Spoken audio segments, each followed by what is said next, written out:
In working on the flight model, we are trying to deliver a balanced combination of accessible controls with historically accurate World War II warplanes. That is why, with some very minor exceptions, World of Warplanes offers pretty realistic flight models. Each plane has a distinctive character and combat style. A diverse selection of aircraft in the game will allow players to choose a model that matches their style of play.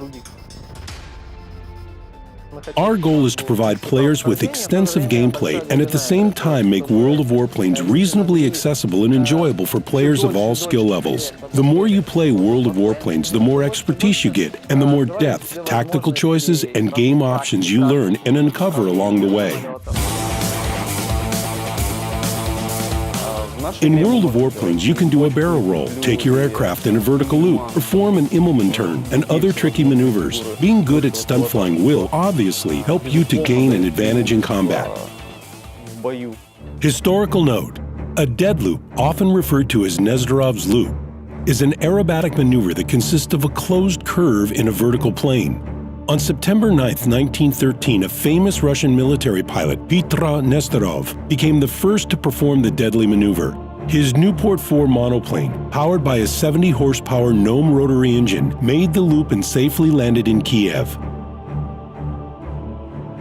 The Immelmann turn, named after the German World War I flying ace Max Immelmann, is fairly simple but an effective aerobatic maneuver in which an aircraft accelerates and executes an ascending half-loop. Immelmann often advised to fly at higher altitude than the opponent, and held a personal belief that he was more vulnerable to attack when flying at lower altitudes.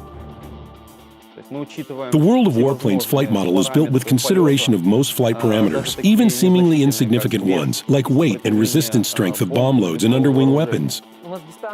World of Warplanes, however, does feature smaller distances and faster, more nimble aircraft than would be in real-life dogfights. We sacrifice bits of realism and accuracy to ensure fun and dynamic gameplay.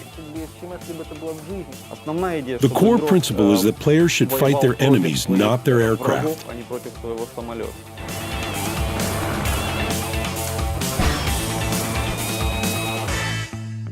Every plane features multiple variations of ammo and engines, allowing players to tweak their plane's modules to their liking. A powerful machine gun provides better firepower, while an upgraded engine makes aircraft more agile. Heavily armed warplanes benefit from a lower response rate. If you install extra armaments, the plane might get heavy and more sluggish, making it more suited to perform certain slow speed stunts, such as the boom and zoom. You can dive on the enemy, shoot at the target with as little power loss as possible, and zoom back out of reach of the target. Let's look closer at the upgrade system through the example of the LA-5 fighter. Historical note: the Lavochkin LA-5 modifications. The first LA-5 took flight on March 21, 1942. The aircraft had 3 serial modifications and 2 prototypes. The LA-5F featured a modified radial M82F engine that improved performance and solved the commonly occurring overheating issue, while a refined canopy significantly improved the rearward vision. The LA-5FN was equipped with a powerful fuel-injected M82FN engine. It had a higher roll rate and a smaller turn radius than the BF-109G. Among the LA-5's most renowned pilots was the Soviet ace Ivan Kozydov, who had the highest number of confirmed air-to-air victories of any Soviet or Allied pilot. Alexei Morozoev, another legendary Soviet ace who flew the LA-5. LA-5 modifications, as they are in the game, have never been used in any flight-based game before. Players can build a prototype, installing whichever engine type, glider model, and set of armaments they want. Many of these modifications went through testing and were flown as prototypes, but never went into mass production. It's a very interesting machine that offers a staggering amount of customization. Players will be able to customize their planes and make them more personalized and recognizable in a fight, including being able to choose from several camouflage schemes and decorate them with emblems and pinup art.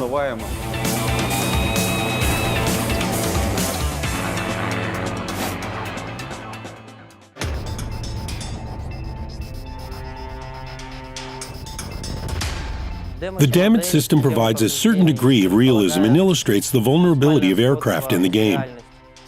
Warplanes consist of numerous individual parts that impact their damage model. Almost every plane module in the game is susceptible to damage. Cockpit, tail, engine, even pilot, nearly everything. The player can pretty much destroy any part of the warplane, crucial for effective air combat behavior in the game.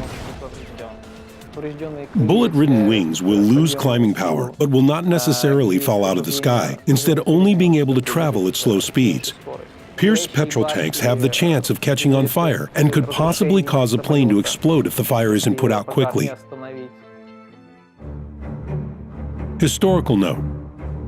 On August 30th, 1942, 27-year-old Captain John Smith, leading a squad of U.S. Marine Corps' F-4F Hellcats, received word of a formation of nearby Army P-39 Air Cobra planes that had come under fire from more than 20 Japanese Zero fighters. After gaining some altitude, Smith dove into the dogfight. He picked his first target and tracked it. The captain aimed at the spot in front of a Zero's cockpit, the location of the plane's main petrol tank. A critical hit to the tank would cause an instantaneous fire that could potentially destroy the entire plane. The strategy proved to be invaluable, and Smith's sixth enemy plane burst into flames. Effective tactics helped the captain to shoot down numerous A-6M Zero fighters compared to the less maneuverable F-4F, and brought yet another victory for the Wildcats in the Pacific. Bullet trajectory is pretty fair in the game. However, hitting an enemy is rather easy.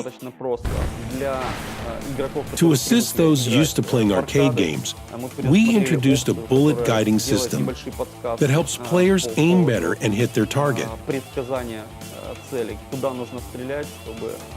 The option is called the Lead Finding Sight Assist. We also have various ground and naval targets in the game. There are ground-based AA guns, enemy land bases, enemy ground facilities, and installations that can be attacked. Naval targets are mainly combat ships and vessels that can also be attacked with a variety of weapons. The best way to attack ground targets is to use rockets and bombs. The ground attack planes are the best choice for air-to-ground missions.